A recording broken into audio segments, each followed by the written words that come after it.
back, everyone. My name is Patrick. You're watching the Oilers Rundown. 1-3-1 is the Edmonton Oilers record after the first 5 games of the season. Nobody in oil country is happy right now, and the Oilers may potentially have even more bad news coming following the events that happened to Connor McDavid last night. Bob Stauffer has the latest update for us this morning. Bob had this to say: off day for Edmonton Oilers today. Probably get an update on Connor McDavid tomorrow a.m. from Jay Woodcroft. Last time McDavid missed time was during the 2019-2020 season from February 11th to the 21st. Edmonton went 3-2-1 in 6 games played. Leon Draisaitl had 4 goals and 8 assists for 12 points. After a 1-3-1 start this season, it's time to dig in. In his 9 Things article today at the Cult of Hockey, Kurt Levin stated that McDavid appeared to favor the area around his oblique or left hip flexor. And we know the hip flexor is what was bothering Mattias Ekholm to start the year. He's now back in, but Ekholm missed, 2-3 weeks, all of training camp, all the preseason, I guess even more than 2 weeks because the Oilers started 2 weeks early. So I don't know how long we're going to see McDavid out for. Maybe he won't even be out at all. My guess right now is, with just 2 games for the upcoming week, obviously the Heritage Classic coming up next Sunday, we know the Oilers definitely want Connor McDavid back for that game. It's a landmark game. Tons of fans coming to Commonwealth Stadium, including yours truly. And, of course, we all want to see Connor McDavid playing in the Heritage Classic against the Calgary Flames. So my guess is if McDavid is going to miss some time, and it's limited, he's going to miss the upcoming games against the Minnesota Wild and New York Rangers this week, and hopefully be back on Sunday against Calgary. Now, that wish might be overly optimistic, but we don't really know anything until Jay Woodcroft gives us an update tomorrow. He did originally say last night that we were going to get an update today, but based on Bob Stauffer's tweet and the Oilers having an off day, it doesn't sound like that's going to happen. So we will have to wait till tomorrow. I am headed out on a trip with my wife this week. We leave tomorrow, so I don't know if I'm going to be able to see any of the Oilers games this week. I will do my best to give you guys some content over the course of the week. If we get an update on McDavid tomorrow, which I'm sure we will, I'll try and get a live video in at some point just to give you guys my thoughts on it. But like I said, if McDavid is going to miss any time, my guess is the Oilers hold him out against Minnesota and the Rangers and try and get him back next Sunday. This gives McDavid almost a full week to recover, and we know McDavid is superhuman, so hopefully he can recover faster than others because the Oilers obviously badly need him back in the lineup. But this is an opportunity, like Bob Stauffer noted in his tweet, for other people to step up. And as Bob noted, the last time Connor was out for an extended period of time, Leon Draisaitl did just that, but the Oilers are going to need more than just Leon Draisaitl. As I started out this video saying, we have yet to see the best from the Edmonton Oilers so far this year. 1-3-1.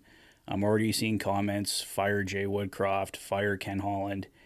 It's a 5-game sample size. Nobody is getting fired yet. It's way, way too early for that. Believe me, I get the anger. I get the frustration. I feel it as well. But I also have a very deep belief in this team that they will turn it around. This is just a blip. They're going to come back. They're going to get this going.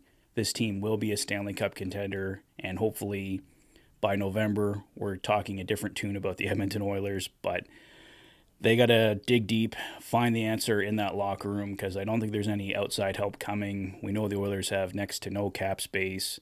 Trades are very unlikely at this time of year, and like I said, I don't think anybody's getting fired after 5 games.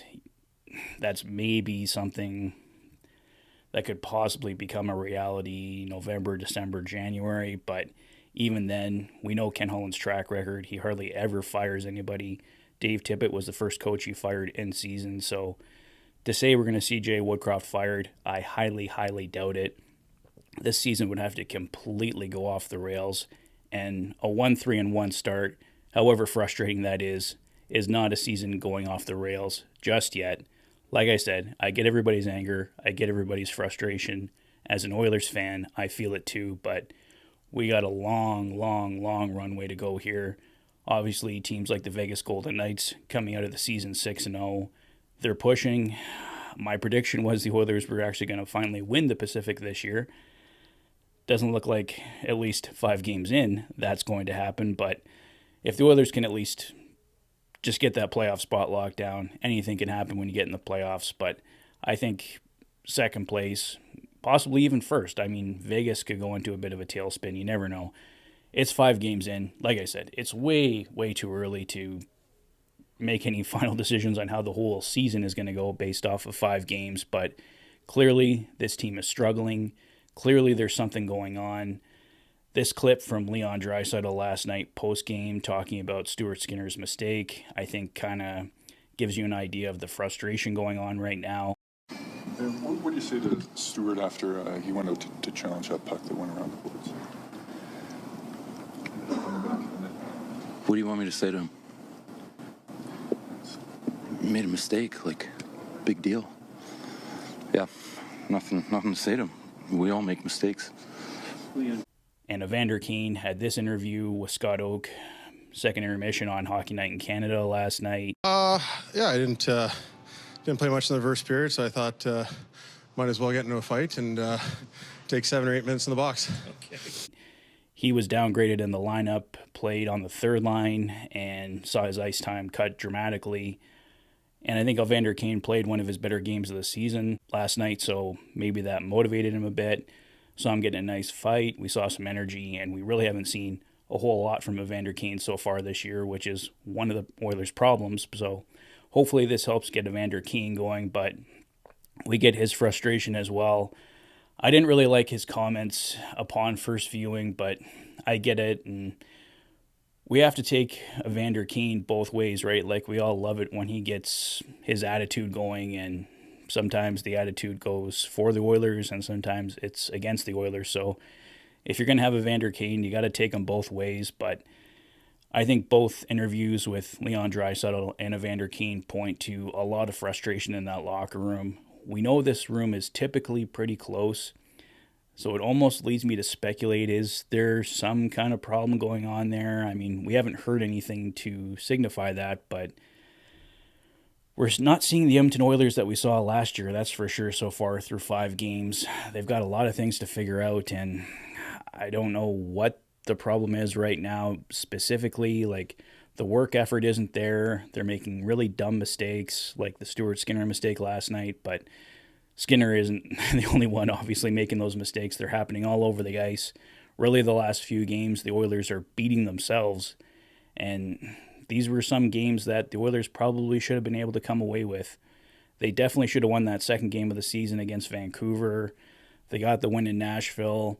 They were up 2-0 last night against Winnipeg, so there's been some winnable games here for the Edmonton Oilers. They should be doing better than they are, but as all of Oil Country can attest to, we're all angry, we're all frustrated, and this 1-3-1 start, while unacceptable, we're going to have to accept it.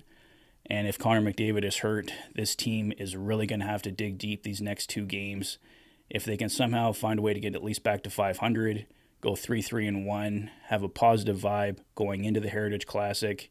If McDavid is out this week, hopefully getting McDavid back can be another jolt for them against the Calgary Flames next Sunday. But it's frustrating time, guys. I don't think the sky is falling. Let's all just take a deep breath. We're all angry. We're all frustrated with a 1-3-1 start, but this team will turn it around. I believe they will. I know they're much better than the way they've been playing, so we'll see what happens here against Minnesota on Tuesday, New York on Thursday.